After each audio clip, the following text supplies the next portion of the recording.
मैंने किस तरह स्ट्रगल की, मैं किस तरह मर्दों में सोई हूँ, मतलब मैं किस तरह अपनी जिंदगी को लेकर स्टार्ट की। ये तो लोग मुंह खोल के बातें कर देते हैं ना। तो उसी जॉब के दौरान मुझे मोहब्बत होती है, शादी के तो जब शादी के आपकी शादी टूटती है उसके बाद? बाद होती ओके। है, और मुझे बाहर से पता चलता है कि इसकी डेट फिक्स हो गई है, इसकी एंगेज्ड हो गई है। तो उन्हीं दौरान जब हॉस्पिटल से मुझे वही दोस्त सुन के मुझे कॉल करके कहे आपको पता है, मैंने कहा क्या क्या आपको पता है उसकी शादी है? मैं कहा नहीं आप झूठ बोल रहे हैं। मैं उसको कहती हूँ तो आगे से हंस के कहते लो तुम्हें उन पे यकीन है या मुझ पे। जिस दिन मेरी मामा की डेथ होती उसी दिन उसकी तेल मेहंदी होती है। कि तो अक्सर लड़कियां जो, मेरा मैसेज उन लड़कियों के लिए ये होता है कि जो मोहब्बत में गिरफ्तार हो जाती हैं, जो इंसान के मोहब्बत में आ जाती, तो मुझे भी ऐसी मोहब्बत हुई जिस मोहब्बत में मैं उन दौरान थी कि मैंने कहा हाँ मतलब मेरा रिश्ता टूट चुका हुआ है। तो वो हमारे पंजाबियों में कहा जाता है कि लड़की की शादी हो जाए ना तो इज्जत पे जो दाग लग जाता है वो लग जाता है। तो उसको धोने के लिए कि हम बहुत कुछ कर सकते हैं। तो उसी जॉब के दौरान मुझे मोहब्बत होती है, शादी के तो जब आपकी शादी टूटती है उसके बाद होती है। और फर्स्ट मोहब्बत होती है, इंतहा की मोहब्बत होती है कि उसने मुझे खाना पूछना है, उसने मुझे, मैं कहते हैं हाँ ये मोहब्बत कर रहा है, ये यही है। मतलब औरत लड़ सकती है, मर्द भी बहुत कुछ कर सकता है। तो मेरी मदर्स नहीं खुश थी, नहीं करो, आपको इतने इतने अच्छे रिश्ते आते हैं, आपको डॉक्टर्स के आते हैं, आपको वकील के आते हैं, आपको बड़े बड़े लोगों के, तब कर। तो मैंने कहा आपने किया कुछ हुआ नहीं ना, अब मैं कर लूँगी। तो वो मेरी मामा मुझे लेके बड़ा तकलीफ़ में रहती थी कि मेरी फूल जैसी बेटी को ना बहुत सा लग के आवा था। अच्छा ठीक है आपको रजामंदी अब कर लो। अब यकीन करें कि वो बंदा मुझे कहा करता था कि मेरी मामा ठीक नहीं है, मेरी बहनों की शादी होने वाली है, मैं काम नहीं करता।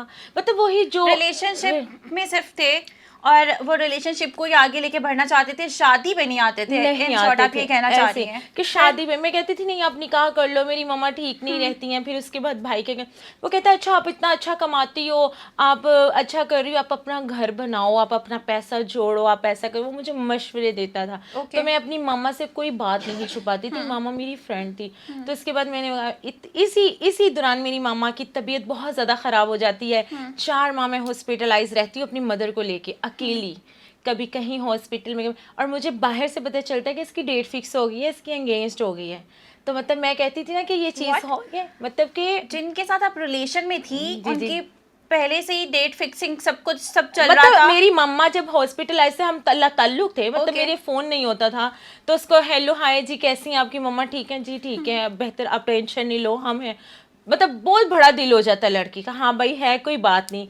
तो मैं मामा को कहते, मामा को देखना उन्हीं दुरहान में हमारा राब्ता नहीं होता। तो मैं कहती हूँ जी कैसे, बहुत बिजी हैं, घर के काम काज होते हैं, वो ये लड़का मुझे बोल रहा है। तो मैं अपनी मामा को कह रही हूँ कि मैं अम्मा आप उठे, मेरी शादी करेंगी ना, आप मेरी शादी को लेके टेंशन, मैं अम्मा से बात कर रही हूँ। मतलब तो मुझे आयशा भट्ट ने अपने दिमाग में अपने ख्वाब सजाए हुए हैं अलग से ही, और उनको नहीं पता कि दूसरी पल उनके साथ क्या चल रहा हो रहा है। है। तो उन्हीं दौरान जब हॉस्पिटल से मुझे वही दोस्त सुन के मुझे कॉल करके कहे आपको पता है, मैंने कहा क्या क्या आपको पता है उसकी शादी है? मैं कहा नहीं आप झूठ बोल रहे हैं। मैं उसको कहती हूँ तो आगे से हंस के कहते लो तुम्हें उन पे यकीन है या मुझ पे। मतलब लड़की मोहब्बत में इतनी अंधी होती है कि मर्द ने जो कहना है वो होना ही होना है। ये चीज उसकी मान ले, ओके जी ठीक है, मैं कहा, आप सब पागल हो, वो पागल नहीं है। अच्छा आपने फोन कॉल को सीरियस नहीं लिया? नहीं लेती थी क्योंकि मेरी मामा की तबीयत बहुत ज़्यादा ख़राब, उनको बेड सोर। अच्छा लास्ट जब मामा को ऑर्गेनाइज हुआ ना कि डिग्नोज हुआ कि मामा को मेरी को ब्रेन ट्यूमर है, कुछ भी इनको नहीं समझ आ रहा हमें, तो उसी दिन वान मैं अपने घर अपनी मामा को लाती हूँ। तो मुझे हम बहन भाइयों को पता चलता है कि मामा को कैंसर है, तो ये ठीक नहीं। तो उन्हीं दौरान मैं बहुत रोती हूँ। तो अपनी बहन को मैं क्या कह रही हूँ रो के कि मेरा अम्मा के सिवा कोई नहीं है, क्योंकि एक धोखा पहले शादी का, तो एक मेरा ये वाला धोखा। तो मैं कहती मेरा कोई भी नहीं है, मैं कहाँ जाऊँगी, मैं क्या करूँगी ना मेरी मामा। तो मुझे कहती तुम टेंशन ना लो, मेरी बहन कहती। मैंने कहा यार अभी पता चला तो इतनी देर हम डॉक्टर्स के पास हैं, तो अम्मा कैसे ठीक होंगी। तो उन्हीं दौरान ना मैं रोने लगी। तो अम्मा मुझे देख के कहती तुम क्यों रो रही, तुम्हारी माँ मर गई है। तो मुझे वो कहती हैं कि तुम यहाँ से बाहर चली जाओ। उन्हीं दौरान में मेरा पासपोर्ट पकड़ते कहती तुम बाहर चली जाओ, तुम तकलीफ़ें दुख बर्दाश्त नहीं कर सकती, मुझे कहती है ना मेरी मामा। तो जिस दिन मेरी मामा की डेथ होती उसी दिन उसकी तेल मेहंदी होती है। कि तो वो लोग कहा करते हैं कि ये मतलब मैं इतनी स्ट्रगल और बस स्ट्रॉन्ग बनी कि वो लोग कहा करते हैं कि खून के आंसू रोना, तो मैं खून के आंसू खुद रोई एक बात सुनने में कहावत आती थी कि ये खून के आंसू होते हैं, और मैं खून के आंसू खुद रोई। पानी मंगवाएगा। तो ये चीज़ है। उसके बाद फिर घर वालों ने मुझे बाहर निकाल दिया कि ठीक है आप जो दिल करता है आप करो। फिर जब मैं अपनी ज़िंदगी का सफ़र स्टार्ट करती हूँ ना, फिर मैं कराची मूव कर जाती हूँ। एज ए मॉडलिंग में मेरी पिक्चर क्लिक होती है तो मुझे बुलाया जाता है, आप आ जाएं। मैं जाती भी। आयशा, पहले मुझे ये बताएं कि एक माँ की लाडली बेटी, और जब माँ नहीं होती है और अपनी ज़िंदगी एकदम से उसको घर से निकाल दिया जाता है, अब अपनी ज़िंदगी शुरू करने के लिए बाहर निकलती है, तो क्या चीज़ें फेस करने को मिली हैं, मतलब क्या सामने आता है? अगर कोई कहते हैं ना कि ज़िंदगी की सबसे इम्पोर्टेंट चीज़ आप ख़रीदो, तो मतलब मुझे गोल्ड, गाड़ियाँ, ये चीज़ें, ये तो अब आके दुनिया के लिए मुझे चाहिए कि दुनिया पैसे के ऊपर। तो अगर ख़रीदना हो तो वाहद वो रिश्ता ख़रीदो कि जो माँ, क्योंकि उसने मुझे हर रिश्ते से दूर रखा। और मुझे कहा करती थी कि जब मैं मरूंगी तो मैं हर चेहरा नज़र आएगा, कि तो वाकई में मुझे चेहरा नज़र आता है। तो मैं ये कहती हूँ कि जो सूरत यूसुफ है ना, वो झूठ नहीं है, जो कुरान और हदीस में बताया। और वाकई मेरी फैमिली में मुझे 1 साल ताल्लुक़ रहे, मेरे 1 साल ताल्लुक़ रहे कि मैंने किस तरह फेस किया, मैंने किस तरह स्ट्रगल की, मैं किस तरह मर्दों में सोई हूँ, मतलब मैं किस तरह अपनी ज़िंदगी को लेकर स्टार्ट की। ये तो लोग मुंह खोल के बातें कर देते हैं ना टिशू। कि ये ऐसी है, ये मतलब मैं आज तक स्ट्रगल कर रही हूँ कि जो स्ट्रगल है, एक मॉडल नहीं बन सकती, एक्टर नहीं बन सकती, अच्छी बीवी नहीं बनी, अच्छे किरदार में बहनों को भाइयों को लेके समेटा, वो उन्होंने एक्सेप्ट ना किया।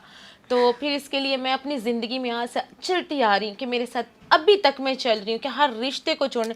जब मेरे पास पैसा होता है, मेरे साथ सब इकट्ठे होते हैं, जब मेरे पास पैसा नहीं, देखिए ज़िंदगी है, अल्लाह दे के भी आजमाता है, अल्लाह लेके भी। और अल्लाह ताला को मैंने हमेशा अपने अल्लाह के ऊपर यकीन रखा। तो मैं यही कहती हूँ कि जब मैं तकलीफ़ में होती हूँ, कि जिस दिन मेरी माँ मुझे ख्वाब में मिलती है, वो मेरे लिए ईद का दिन होता है कि बस आज मतलब मेरे लिए सारे दुख ख़त्म हो जाते हैं, कि इतना मैं अपनी मादर से मोहब्बत करती थी। तो आज चेहरे नज़र आते हैं, कुछ रिश्ते हैं जो अपने दूर हो चुके हुए हैं, और मुझे पता है कि वो पैसे से ख़रीदे जा सकते हैं। आज मेरे मेरे मेरे लिए इम्पोर्टेंट पैसा है, मेरे लिए बिज़नेस है। तो अल्हम्दुलिल्लाह अल्लाह ताला ने मुझे इज़्ज़त दी, अल्लाह ताला ने मुझे बिज़नेस दे दिया अपनी मेहनत से। अल्लाह ताला ने मेरे लिए इतना कुछ किया कि मैं आगे, अभी तक मैं स्ट्रगल कर रही हूँ अपनी ज़िंदगी को लेके कि इंशाल्लाह आगे बढ़ना है। तो मेरा मैसेज इन लड़कियों के लिए होता है, मोहब्बत वब्बत कुछ नहीं होती, ये सब कुछ फजूल की बातें होती हैं कि आपको क्या करना है, ये मर्द करने को तो सब कुछ कर सकता है। आज वो जो लड़कियां मेरे पास आती हैं टूटी हुई, बिखरी, उन लोगों को, उन लड़कियों को मैं अपने पास, अपने घर में, अपने सैलून में तहफ़्फ़ुज़ देती हूँ कि आप यहाँ बैठो, आप कमाओ, आप सब कुछ करो, आप मेरे पास रहो, छोड़ दें इनको, आगे बढ़ें, बिज़नेस करें। चलती गाड़ी के सारे मुसाफिर हैं, रुकती को कोई नहीं पूछता। तो आप ये छोड़ दें, ये मोहब्बत, टाइम वेस्ट ना करें अपना। ठीक है, सबको मोहब्बत होती है, अगर वो नहीं कर पाती, अपने आप को देख के खुद एक फूल बने के लोग आपको मिलने को तरसें। कभी तो वो आज शख्स वापस आया है ज़िंदगी में? बिल्कुल, वो अच्छा उसकी शादी भी होगी, उसकी शादी टूट भी गई, उसका बच्चा भी हो गया, मतलब वकाफ़ात अमर। मुकाफ़ात अमर। तो अल्हम्दुलिल्लाह आज मैं ऐसे प्लेटफॉर्म पर हूँ और वो आज तक नीचे ही है। और मुझे मोहब्बत लेके नहीं, मतलब मैंने ये आपको बताया कि जब मेरी मदर की डेथ हुई, कि जब वो मिट्टी के नीचे जाके मुझे सब्र आ गया ना, तो फिर हर रिश्ता मेरे लिए, मैंने अपने बिजनेस को लेके भी बड़े दुख खाए हैं, बड़े धोखे खाए हैं। आज के दौर में औरत का इस मुआशरे में या इस पाकिस्तान में बिज़नेस करना वाकई बहुत मुश्किल है। तो मैं अल्हम्दुलिल्लाह कर रही हूँ, अल्लाह की ज़ात मेरे साथ है। और मैं यही कहूँगी कि जब आपकी नीयत साफ़ होती है, अल्लाह ताला आपका साथ देते हैं। आप गलत नहीं होते तो आपके साथ गलत नहीं होता। एग्जैक्टली।